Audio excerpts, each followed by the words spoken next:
Assalamualaikum warahmatullahi wabarakatuh. Selamat siang teman-teman podcast Kecapi Bersuara. Kita jumpa lagi di siang hari ini di Kecapi Bersuara, Kampung Setara Ramah Anak dan Berdaya. Oke teman-teman podcast Kecapi Bersuara, di momen-momen yang mendekati kita yang sedang gencar-gencarnya menyambut HUT RI ya, yang ke-81 ini, kami luar biasa dari podcast Kecapi Bersuara ini. Kami sangat terhormat berbincang dengan narasumber yang kali ini sudah hadir, yang punya peran yang sangat penting menjaga keamanan, ketertiban, dan yang pastinya dari segala sumber masalah radikalisme dan teror di masyarakat, terutama di daerah Jawa Barat. Ya. Kita sambut teman-teman semuanya. Selamat datang Pak. Kita ucapkan terima kasih Bapak Haji Satori, SHMM. Beliau adalah Kasub IDE Cegah Satgasul Jabar yang sudah meluangkan Pak Satori punten. Terima kasih sekali lagi atas kehadiran di Kecapi Bersuara hari ini. Pak Satori sehat? Alhamdulillah. Ini sehat, ya, saya dengar tadi obrolan tadi kita di bawah Pak, habis langsung cok ke Semarang ya Pak. Iya, betul. Luar biasa. Pak Satori punten nih.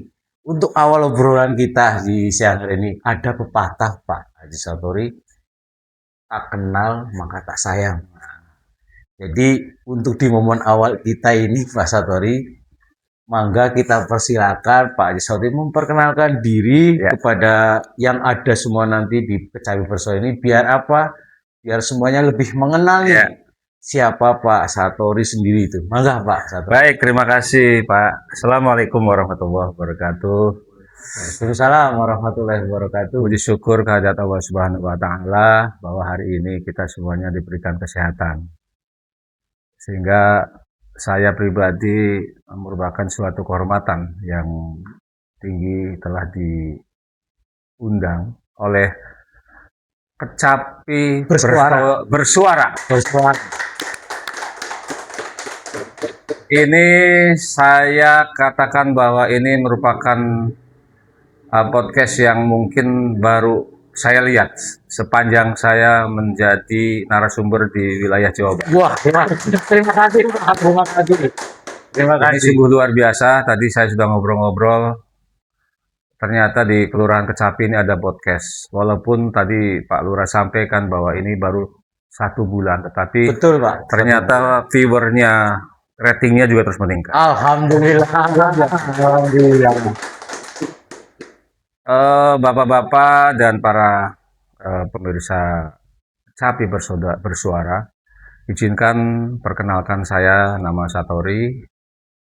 Nama saya Satori, saya itu lahirnya sebenarnya di Cirebon. Cirebon Pak, asli. Ya, saya meninggalkan kampung saya itu 36 tahun yang lalu. Waduh, udah lama Pak Haji Satori. Baru 36 tahun. Baru. Oke Pak. Nah, kemudian saya berdinas di dulu di Polres Karawang, kemudian setelah itu tahun 2003 ketika saya sedang enak-enaknya menjadi kanit puser di Polres Karawang. Kemudian di tanggal 12 Oktober 2002 kejadian bom Bali 1.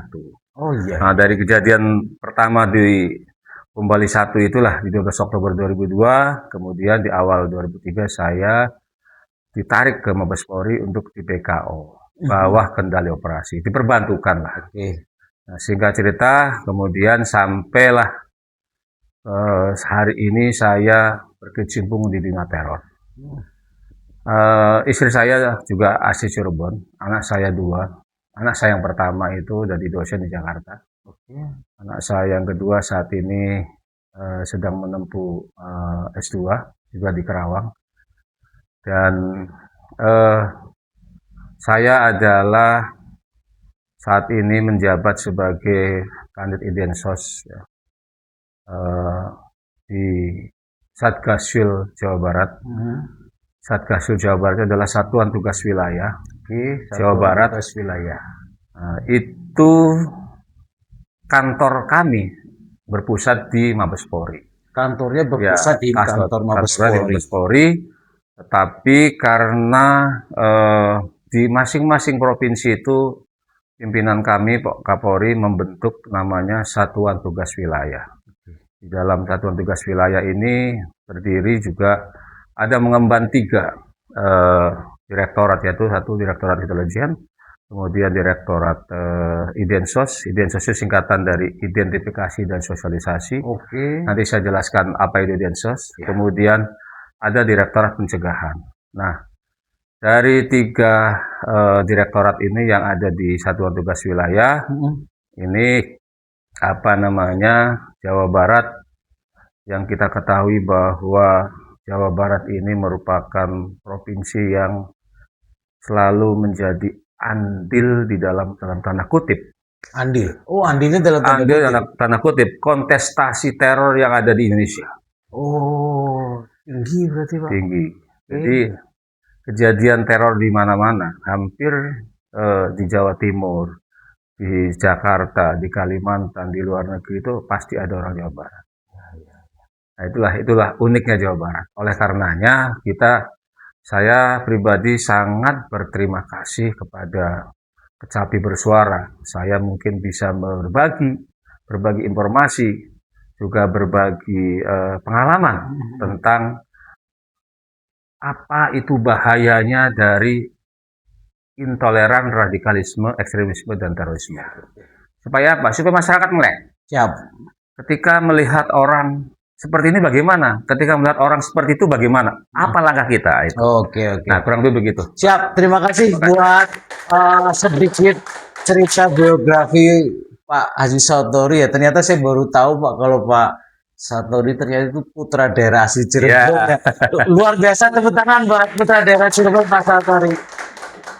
Oke Pak Satori, kita mulai ke obrolan yang mulai ringan dulu Pak Satori. Punten nih Pak, bisa nggak Pak dijelaskan ke kami, terutama di Kecapi Bersuara ini ya, secara sederhana saja, tugas pokok dan fungsi Satgaswil serta unit IDS ya atau cegah ini khususnya yang berkaitan dengan masyarakat di tingkat kelurahan Pak, secara sederhana aja Pak.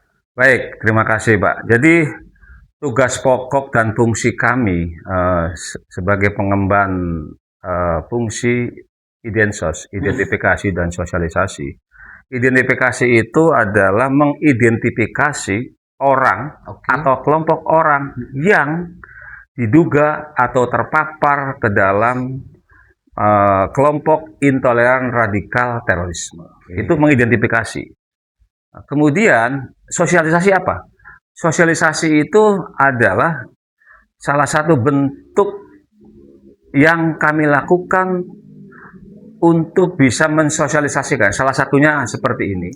Mensosialisasikan kepada warga masyarakat. Termasuk juga mensosialisasikan apabila di wilayah itu ada kelompok atau ada orang yang masuk ke dalam kelompok teror.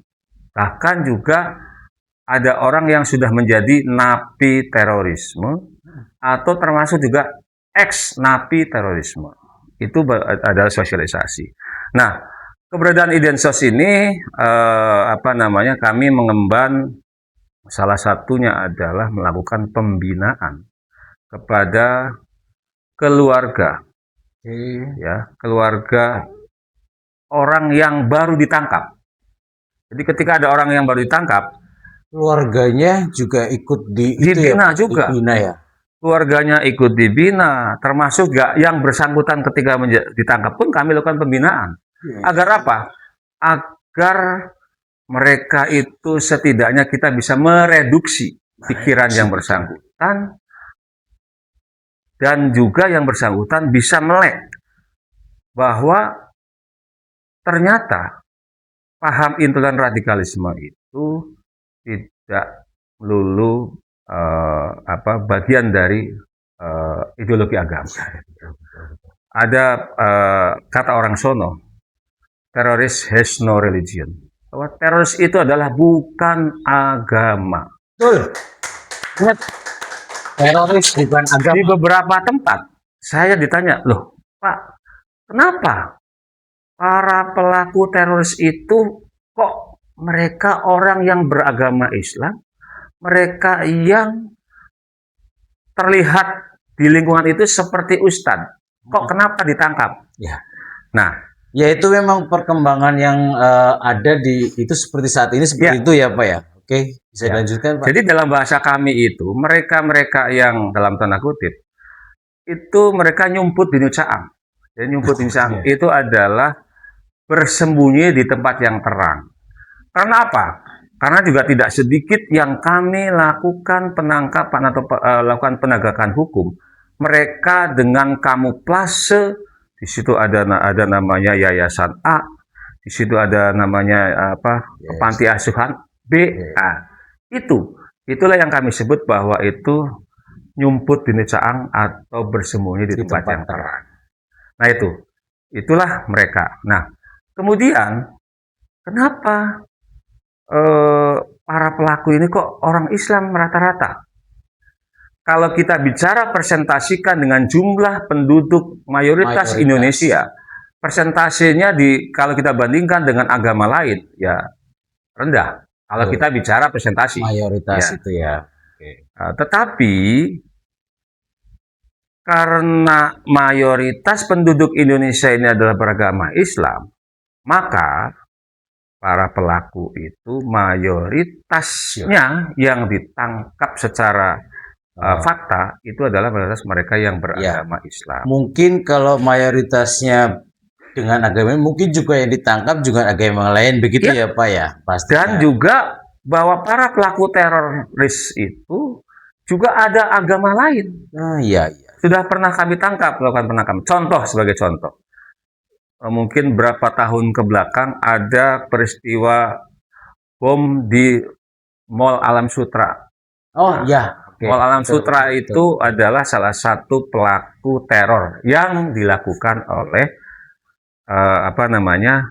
orang yang beragama non-Islam. Nah itu. Dan ada yang lain beberapa ini. Tapi tadi kalau kita berbicara persentasi, ya dengan jumlah penduduk non-Muslim, ya mereka persentasinya jelas lebih besar sebenarnya. Tetapi karena muncul di dalam permukaan bahwa yang banyak penangkapan oleh Densus 88 itu adalah orang-orang yang beragama Islam dan orang-orang yang seperti performanya itu ya seolah-olah seperti dalam tanda kutip seperti ustaz, pemuka agama, itu seperti itu Pak. Ya, kurang lebih gitu. Berarti kalau dari obrolannya awal ini Pak, pastinya dalam penangkapan yang sudah terjadi gitu kan, bukan tentang masalah siapa yang ditangkap, maksudnya bukan ustadz atau pemuka agama. Mereka betul. Memang pelaku pastinya, tapi memang mereka seperti yang tadi bersembunyi di tempat terang. Jadi seperti yang dikatakan tadi Pak Haji Satori ya, ingat sekali lagi garis besarnya teroris bukan agama. Ingat, teroris bukan agama. Oke, Pak Satori, kita lanjut ke obrolan selanjutnya. Ini kita menjelang tadi yang seperti saya sampaikan, ini kan bentar lagi HUT RI ini Pak, yang ke-81 nih.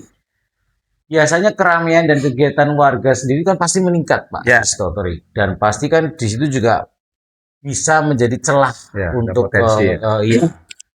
biasanya hal apa saja sih yang menjadi perhatian utama pihak kepolisian ya, pastinya dalam hal ini tim nih yang ada di bawah naungan Pak Satori saat ini itu biasanya seperti apa yang menjadi perhatian utamanya? Ya, baik.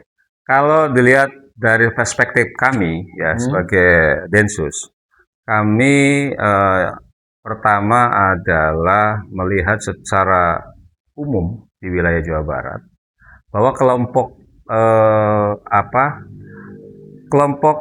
atau orang yang berafiliasi maupun terpapar ke dalam kelompok intoleran radikal yang juga mengarah kepada terorisme ini terus kami lakukan kegiatan-kegiatan intelijen. Jadi kami tidak pernah berhenti, anggota kami juga tersebar di mana-mana untuk melakukan kegiatan-kegiatan yang agar situasi itu betul-betul aman, kondusif, sehingga dengan keadaan itu aman, kondusif, masyarakat pun dalam melakukan aktivitas sehari-hari, baik itu usaha maupun yang lain, mereka tidak was-was. Nah, Betul, betul, betul, betul, betul, betul, Pak. Kalau tadi tuh yang kita bicarakan itu apa yang menjadi perhatian utama pastinya. ya, Nah, sekarang Pak, ini minta saran nih. ya, Apa saja sih potensi gangguan keamanan yang perlu diwaspadai warga nih, ya, warga? Dan apa sih juga yang harus dilakukan oleh warga langkah sederhananya biar mencegah itu bersama-sama, Pak Aziz Satori? baik, ya, baik. Kita ketahui bahwa Jawa Barat khususnya, Jawa Barat ini kalau berdasarkan eh, survei ya dari APJI, Asosiasi Penyelenggara Jasa Internet Indonesia, Jawa Barat ini memang di tahun 2024 saat ini menempati urutan nomor 4 penetrasi pengguna internet. Ya, Ya, nomor 4, Pak. nomor 4 saat ini. Nah, tetapi di Jawa Barat ini para pengguna internet media sosial yang digunakan oleh kelompok-kelompok intoleran radikal terorisme itu terus mereka lakukan. Sebagai contoh bahwa ada dari kelompok itu yang menggunakan media sosial sebagai sarana untuk melakukan perekrutan. Iya. Itu Ada mereka menggunakan itu juga, Pak. sebagai contoh yang sudah kami lakukan dari 2005 yang lalu. Itu di Jawa Barat itu ada namanya mereka menggunakan WAG, WhatsApp Group. Ada namanya menggunakan nama dalam tanda kutip nama seperti agama lah ya. Kemudian juga ada kelompok WAG yang berafiliasi dengan kelompok ISIS. ISIS ya. Ya, kelompok teror. Nah, kemudian juga ada kelompok anak yang menggunakan patron-patron dari ketokohan. Salah satunya adalah neonazi. Oh, Ya. sampai Itu ada yang saat ini sedang ramai. Mungkin bapak-bapak, ibu para pemirsa Kecapi Bersuara di sekitar sebelum Lebaran kemarin, kami melakukan penegakan hukum ya terhadap anak-anak ya. Bahkan di Jawa Barat sendiri di bulan Juli ini kami lakukan upaya penetrasi ya terhadap anak itu cukup banyak. Jawa Barat ini menempati kelompok anak yang terpapar itu cukup besar. miris ya, Pak. Itu Miris. anak-anak itu maksudnya rentan usia berapa, Pak? Ya, dari yang sudah kami lakukan penetrasi, itu ada anak yang SMP kelas 2, MTS kelas 2, ada yang mereka SMK. Nah, anak-anak usia inilah yang di dalam tanda kutip diperalat oleh kelompok ini, di mana cara penyebarannya, cara brainwash-nya kelompok ini adalah dengan menggunakan game online. Salah satunya adalah yang sudah kami temukan itu adalah dengan menggunakan Roblox. Roblox, teman-teman. Ini sudah Pak Aziz Satori menyampaikan ini. Roblox itu sebuah game online yang sangat besar sekarang pastinya, betul. dan itu sangat dimainkan oleh banyak anak-anak. Betul. Jadi mungkin sebelum kita banyak ngobrol, izinin saya Pak Satori juga menyampaikan sesuatu kepada orang tua ya untuk lebih mengawasi pastinya putra-putrinya untuk bermain gadget, internet ataupun itu, terutama ya ini sih salah satunya tadi ada di game Roblox itu sudah jelas terdeteksi ya untuk didapat jaringan teroris itu ya, betul ya. Jadi sekali lagi buat para orang tua dimanapun berada, terutama di keluarga Capi, tolong lebih diawasi putra putrinya untuk dalam bermain handphone ataupun game online. Gitu ya Pak Satori. Oke, bisa dilanjut Pak Satori. Dan kemudian kenapa anak-anak ini sampai terbrainwash? Itu ada beberapa faktor. Yang kami temukan itu ada 3 faktor. Yang pertama adalah karena bullying. Dia di sekolahannya, Ya. dia ada di pondok pesantrennya juga pernah dibullying. Kemudian yang kedua adalah broken home. Ya. Ada orang tuanya, ibunya berangkat ke Arab Saudi, bapaknya di sini, pulang-pulang, nah, gitulah. Ya. Jadi broken home itu salah satu faktor yang mendorong anak-anak itu bisa sebab. Termasuk juga adalah setelah mereka dibullying, kemudian setelah mereka di orang tuanya karena kurang mampu, ya, broken home. Nah, ini dimanfaatkan oleh kelompok ini. Nah, kira-kira bagaimana sih ciri-cirinya orang anak-anak itu ketika, ya, kita menemukan anak kita, tetangga kita, saudara kita yang dalam kesehariannya anak-anak itu adalah menggunakan handphone. Dan ada satu lagi saya tambahkan. Satu lagi adalah kurang perhatiannya orang tua. Dari sekian di Jawa Barat ini kami sudah dari mulai awal itu sudah ada sekitar 40, hampir 50 anak yang sudah kami lakukan penetrasi. Dan dari anak-anak itu mereka faktor 3 tadi, ya, faktor broken home, faktor bullying, kemudian kurang perhatian orang tua. Ini yang dijadikan oleh anak-anak ini. Nah, bagaimana kita mengenali ketika anak itu mungkin sudah, dalam tanda kutip, sudah terpapar? Nah, yang pertama adalah ketika anak itu masih sekolah, pastikan bahwa anak itu ketika di sekolahan tidak mau hormat bendera. Ketika upacara, pasti anak itu ketika di sekolahan tidak mau menyanyikan Indonesia Raya. Itu salah satu ciri-ciri yang terdeteksi seperti itu ya Pak ya? Itu. Kemudian kedua, ketika kita sudah menemukan anak seperti itu, artinya anak ini sudah, dalam tanda kutip, sudah ada uget-uget. Uget-uget, indikasi maksudnya gitu ya. Nah, ada perubahan sikap dari anak ini. Yang tadinya anak ini mungkin dengan kakaknya, dengan adiknya, dengan saudaranya masih mau ngobrol, ketika pulang sekolah masih ngobrol segala macam. Tapi ketika anak ini sudah mulai terpapar karena akibat salah satu penggunaan media sosial itu, anak itu sudah mulai menutup diri, mulai eksklusif. Ya. Jangankan dengan orang lain, dengan orang tua, dengan kakak, adik pun dia akan menutup diri. Karena apa? Karena dia sudah terinspirasi, dalam tanda kutip sudah terbrainwash oleh kelompok ini.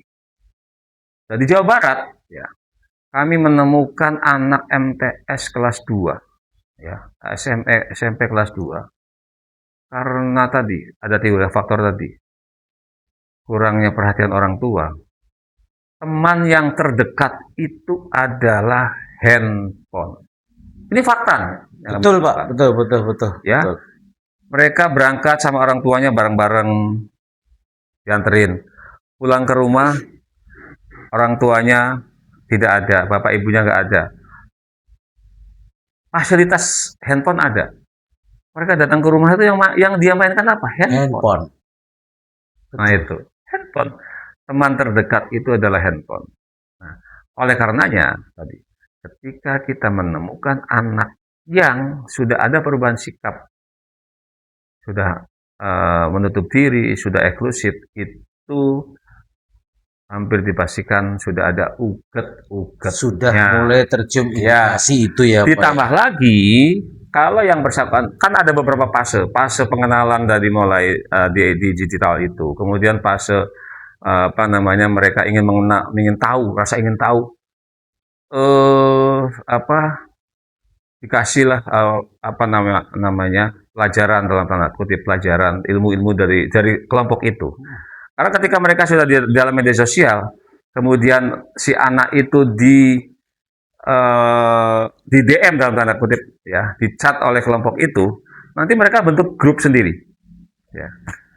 Mereka bikin grup sendiri, kemudian setelah bikin grup, setelah itu dicek lagi militansinya seperti apa. Nah, setelah itu baru nanti mereka ada grup kecil yang untuk lebih intensif mereka menyebarkan paham-paham itu. Berarti Pak Satori, bahwasanya sosial media ini sangat berpengaruh. Betul. Handphone, sosial media, apapun itu sangat berpengaruh Ya. untuk proses itu semua. Ya. Jadi benar, saya jadi agak sedikit ambil benang merahnya Pak Satori, bahwa peran keluarga atau orang tua sendiri itu sangat penting. Teman-teman podcast Cari Bersuara ya, dimanapun Anda berada, ingat, jangan jadikan handphone sebagai teman terdekat putra-putri kita.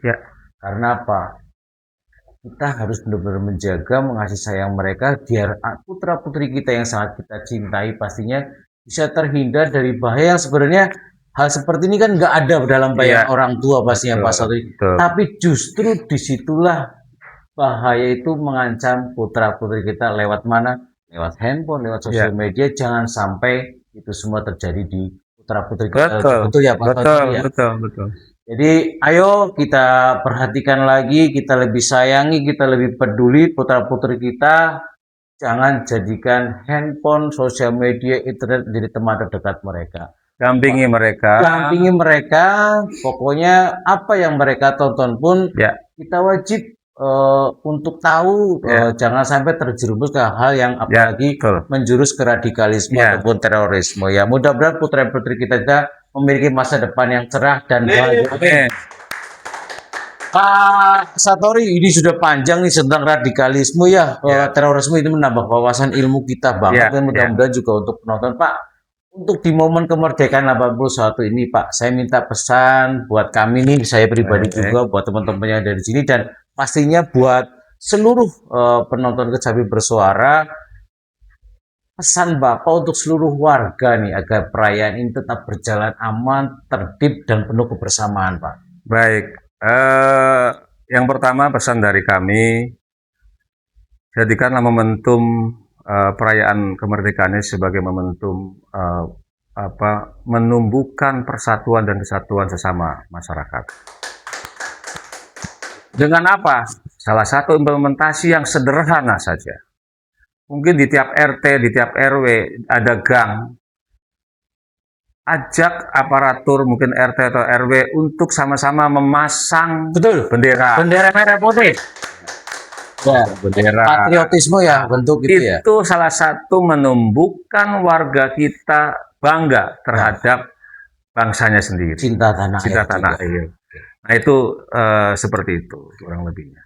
Jadi kalau untuk itu, alhamdulillah Pak Satori, di Kelurahan Kecapi ini saya sudah melihat di RT RW sudah masang itu semua. Bahkan tidak cuma pasang bendera putih, umbul-umbul, bahkan untuk pengecetan jalan juga sudah. Tepuk tangan buat Kelurahan Kecapi.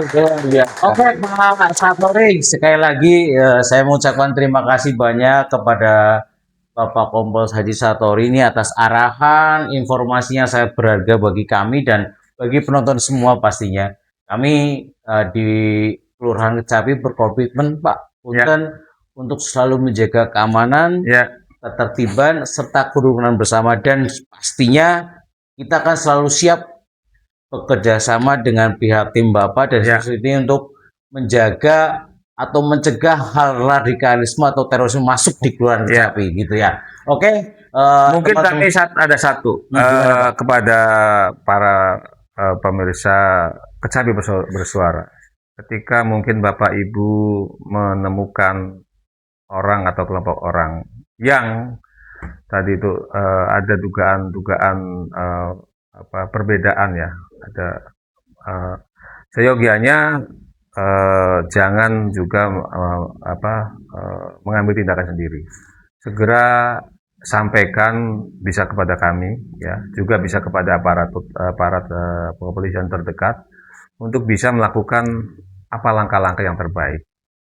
Karena belum tentu semuanya bahwa orang-orang yang dengan menggunakan performan dalam tanda kutip yang tadi tertentu itu mereka adalah bagian dari kelompok itu.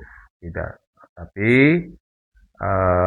kadangkala bahwa kelompok-kelompok ini juga yang tadi saya sampaikan, kelompok ini nyumput di mejaan, bersembunyi di tempat yang terang. Karenanya kami menghimbau pada warga masyarakat untuk berhati-hati ketika manakala kita melihat orang yang berperformance seperti itu. Oke, siap, Jangan Pak. gampang mengambil tindakan di luar. Siap. Kemarin waktu itu kita juga sudah hadirkan Pak Kapolsek Seltim, Pak, kemudian Pak Darame juga, sama apapun yang terjadi di wilayah Kelurahan Kecapi pastinya silakan laporkan ke mereka, nanti mereka yang ambil tindakan dengan respon cepat ke wilayah. Oke, Pak Saturi, Baik. terima kasih sekali lagi atas sama-sama. kehadirannya. Mudah-mudahan Pak Saturi keluarga selalu diberikan kesehatan ya. Amin. Nanti bisa hadir lagi di Kecapi Insya Allah. selanjutnya. Siap. Kita sesuaikan jadwal Pak Saturi. Siap. Oke teman-teman, podcast Kecapi Bersuara intinya apa? Mari kita jaga kedamaian ini sebagai wujud rasa syukur atas kemerdekaan yang telah diraih para pahlawan kita. Dirgahayu Republik Indonesia yang ke-81, merdeka, Kecapi, bangkit, bersatu, membangun. Terima kasih, Pak Saturi. Terima kasih.